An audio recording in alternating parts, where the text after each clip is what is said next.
भाई इंडिया इस दुनिया की one of the most unequal society है, ऐसा कहा गया है वर्ल्ड इनइक्वालिटी रिपोर्ट 2026 के द्वारा। आपको एक एग्जांपल देता हूं, आप ये समझिए, अगर हमारे टोटल इंडिया की इनकम 100 रुपए है ना, तो उसमें से 58 रुपीज टॉप के 10% लोग ही अर्न कर रहे हैं।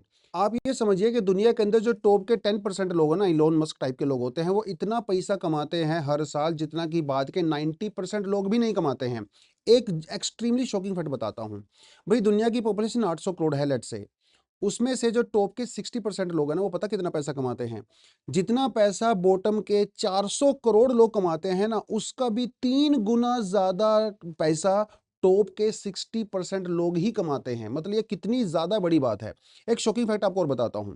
दुनिया के जो टॉप 0.001% लोग हैं ना, उनकी इनकम लगातार बढ़ रही है। 1995 के अंदर वो टोटल जो दुनिया की टोटल वेल्थ थी वो 4% अर्न करते थे, उनके पास होती थी।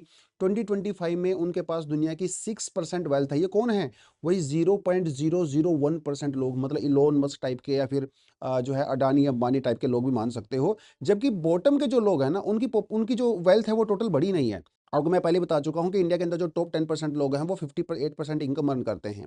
जो बॉटम के 50% लोग हैं हमारे देश के अंदर, वो हमारे देश का सिर्फ 15% ही अर्न करते हैं। यानी कि जो टोटल 10% लोग हैं उनके पास हमारे देश की टोटल 60% वेल्थ है भैया। और जो टॉप 1% लोग हैं, अंबानी अडानी, जो सबसे क्रीम लोग होते हैं, उनके पास हमारे देश का 40% वेल्थ होता है। अभी आपके सवाल मन में ये आ रहा होगा, ये इनकम और वेल्थ क्या होता है? देखिए, इनकम होता है जो आप मंथली या ईयरली अर्न करते हो, कहीं से आपका रेंट आ रहा है, कहीं से सैलरी वगैरह आ रही है। वेल्थ जो है अलग होता है। वेल्थ का मतलब होता है आपके पास टोटल कितना धन है, आपने पूरे जीवन में कितना धन जो है वो बनाया है, बेसिकली कितने पैसा का बनाया है। आपके पास कोई ज़मीन होगी, कोई गाड़ी होगी, गोल्ड होगा आपके पास, है ना? वो सब आपका वेल्थ होता है। मतलब इंडिया का जो टॉप 1% लोग हैं वो टोटल 40% वेल्थ को अर्न करते हैं। और अगर आप दुनिया के अंदर देखो ना, इनइक्वालिटी वो बढ़ती चली जा रही है। जो ऊपर वाला मैप आपको दिख रहा है ना, वो टॉप 10% वाला है, और जो नीचे वाला आपको दिख रहा है वो टॉप 1% वाला है। इसमें से जो सबसे डार्क एरिया है, रेड कलर वाला, आप उसको उसके अंदर इंडिया को देख सकते हो। मतलब टॉप 10% में भी और टॉप 1% के अंदर भी India one of the most unequal society यहाँ पे मानी गई है। अच्छा, आजकल ना हम लोग क्लाइमेट चेंज के बारे में बहुत बात करते हैं। शॉकिंग फैक्ट बताता हूँ। दुनिया के जो सबसे गरीब 50% लोग हैं ना, वो दुनिया का सिर्फ 3% कार्बन एमिट करते हैं। वहीं जो टॉप के 10%, मतलब जो सबसे अमीर लोग हैं, वो पूरी दुनिया के अंदर जितना भी कार्बन एमिशन होता है उसका 77% एमिट करते हैं। और मज़ेदार बात यह है कि यही वो 10% लोग हैं जो मतलब जो कार्बन एमिशन को कम करने की पॉलिसी बनाते हैं, जो क्लाइमेट चेंज की बड़ी बड़ी बातें करते हैं। यही वो 10% लोग हैं जो कि अपने प्राइवेट जेट में बैठ के यूनाइटेड नेशंस के अंदर मीटिंग करते हैं और दुनिया को ये बताते हैं कि हमें कैसे एनवायरनमेंट को बचाना है, कैसे बायोडाइवर्सिटी को बचाना है। जबकि यही वही लोग हैं जो 77% एमिशन करते हैं। अच्छा, इस रिपोर्ट ने ये कहा है कि भैया जो ये इनइक्वालिटी है ना, ये रिजिड नहीं है, ये फ्लेक्सिबल है। मतलब इस इनइक्वालिटी को कम किया जा सकता है। इसके अंदर बड़ी शानदार बात बोली है। Inequality is a political choice, it is a result of the policies, institutions and the governance structure. मतलब इनइक्वालिटी नेचुरल नहीं है, भगवान ने नहीं बनाई है। हमारे जो पॉलिटिशियंस हैं, हमारी जो पॉलिसीज हैं, हमारे जो बैंकिंग इंस्टीट्यूशंस हैं, ये सब कुछ इस तरह से डिजाइन किया गया है, इससे अमीर लोगों को ज्यादा बेनिफिट होता है। गरीब लोग तो बेचारे मारे जाते हैं। भैया जब भी कोई क्लाइमेट डिजास्टर आता है तो गरीब आदमी मारे जाते हैं, जब भी कोई दंगे फसाद होते हैं गरीब आदमी मारे जाते हैं। तो सबसे ज्यादा इंपैक्ट किसके ऊपर पड़ता है? गरीबों के ऊपर। जबकि गरीब इसके लिए रिस्पॉन्सिबल भी नहीं है। और बात करें महिलाओं की, भैया 1990 से लेके 2025 तक, मतलब पिछले 35 सालों में महिलाओं की इनकम में कोई फर्क नहीं पड़ा है। आज भी वैसे का ही वैसा है। अगर हम लोग आवरली बेसिस पे अगर कंपेयर करें ना, एक महिला एक मर्द से, आदमी से 61% कम पैसे कमाती है। कितनी बड़ी बात है। और अगर आप अनपेड वर्क को इंक्लूड कर लो, अनपेड वर्क मतलब जो महिलाएं घर में काम करती हैं, बच्चों का ध्यान रखती हैं, अपने इन लॉज का ध्यान रखती हैं, अगर उसको भी ध्यान में करो, तो एक महिला एक मर्द के कंपैरिजन में ग्लोबली 32% पैसा ही कमा पाती है। मतलब अगर वो 100 रुपए कमाता है तो वो बेचारी सिर्फ 32 रुपए ही कमा पाती है सेम काम के लिए। तो ये इनइक्वालिटी कितनी ज्यादा है भाई? अभी कम से कम 150-200 साल लगने वाले हैं इस इनइक्वालिटी को दूर करने का। रीजनल इनइक्वालिटी बहुत ज्यादा है। नॉर्थ अमेरिका ओशियानिया के अंदर 125 यूरो जो है डेली इनकम है भाई। वहीं जो सब सहारन कंट्रीज है वहां पे सिर्फ 10 यूरो है। मतलब 125 और 10, आप मान के चलिए कितना ज्यादा डिफरेंस है भैया, 10 टाइम से भी ज्यादा है। अब कुछ लोग ये कहते हैं कि सर जो इनइक्वालिटी है ना, वो तो नेचर ने दिया है।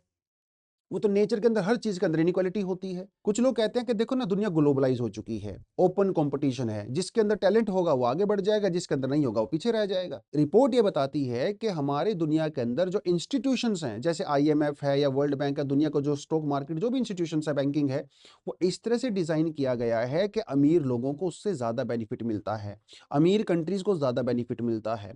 दुनिया के अंदर कुछ रिजर्व करेंसीज हैं, जैसे मान लो दुनिया का जो 60% ट्रेड है वो लगभग डॉलर में होता है, कुछ यूरो में होता है, ठीक है, कुछ ब्रिटिश पाउंड में होता है।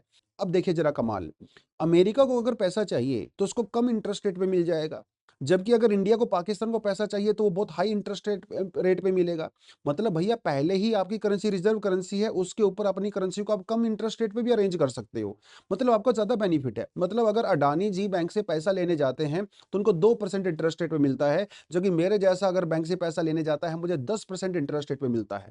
तो भाई पहले ही आप कम इंटरेस्ट रेट पे ले रहे हो तो पैसा तो आपको कमाओगे ही। तो ये सिस्टम ना रिग्ड है, ये अमीरों के फेवर में, अमीरों के द्वारा ही डिजाइन किया गया है, जैसे कि इस रिपोर्ट में कहा है। और टैक्सेशन, भाई जो अमीर लोग हैं ना, वो कम टैक्स पे करते हैं अपनी इनकम के कंपैरिजन में, जबकि आम आदमी अपनी इनकम के कंपैरिजन में ज्यादा टैक्स पे करता है। तो जो रिच लोग हैं वो तो टैक्स पे कर ही नहीं रहे हैं। तो जो सरकारी खर्चे हो रहे हैं ना, जो भी एजुकेशन पे, सड़कों वगैरह पे खर्चे हो रहे हैं, किसके द्वारा फंडिंग किए जा रहे हैं? By poor people, by middle class, not by the rich people. यानी कि जैसे जैसे आपकी सैलरी बढ़ती जा रही है वैसे वैसे आपका जो टैक्स रेट है वो कम होता चला जा रहा है। इसे रिग्रेसिव टैक्सेशन कहते हैं। एक होता है प्रोग्रेसिव टैक्सेशन, मतलब जैसे जैसे आपकी सैलरी बढ़ेगी वैसे वैसे आपका टैक्स बढ़ना चाहिए, लेकिन यहाँ पे तो उल्टा हो रहा है। अब इसे होता क्या है, इससे जो आम आदमी है, जो मिडिल क्लास है, उसका टैक्सेशन सिस्टम से ट्रस्ट खत्म हो जाता है। वो सरकार के ऊपर भरोसा नहीं करता, तो 2 नंबर से पैसा कमाने लगता है, तो वो ब्लैक मार्केटिंग करने लगता है। तो ये सोल्यूशन क्या हो सकता है? सोल्यूशन है प्रोग्रेसिव टैक्सेशन। जो दुनिया के सबसे अमीर लोग हैं ना, उनके ऊपर ज्यादा टैक्स लगाइए। भाई ऐसा कहा जाता है कि अगर सबसे अमीर लोगों के पास ऊपर अगर आप 3% टैक्स भी लगा देते हो ना, तो 700 से 800 बिलियन डॉलर आप इकट्ठा कर सकते हो हर साल। और इसी पैसे से फिर आप एजुकेशन में, हेल्थ वगैरह में खर्चा कर सकते हो। तो बेसिकली सॉल्यूशन यही है कि जो सबसे अमीर लोग हैं उनको सबसे ज्यादा कंट्रीब्यूट करना चाहिए सरकारी खर्चे में, जो सबसे गरीब लोग हैं उनको कम करना चाहिए। लेकिन ऐसा होता नहीं, ये सिस्टम अमीरों के द्वारा ही डिजाइन किया गया है, क्योंकि जो पॉलिसी मेकर्स हैं, जो पॉलिटिशियंस हैं, भैया उनको फंडिंग कहाँ से आ रही है? उन्हीं सबसे टॉप 10%, जो टॉप 1% लोग हैं, उन्हीं से फंडिंग आ रही है एज पर दिस रिपोर्ट। इसीलिए वो कम टैक्स पे करते हैं। तो इस रिपोर्ट के अंदर बेसिकली पूरी यही बताया गया है कि अमीर और अमीर होते जा रहे हैं और गरीब जो है और गरीब होते चले जा रहे हैं। तो इसी वीडियो के साथ इसको एंड करता हूँ। Thank you very much, all the best, जय हिंद।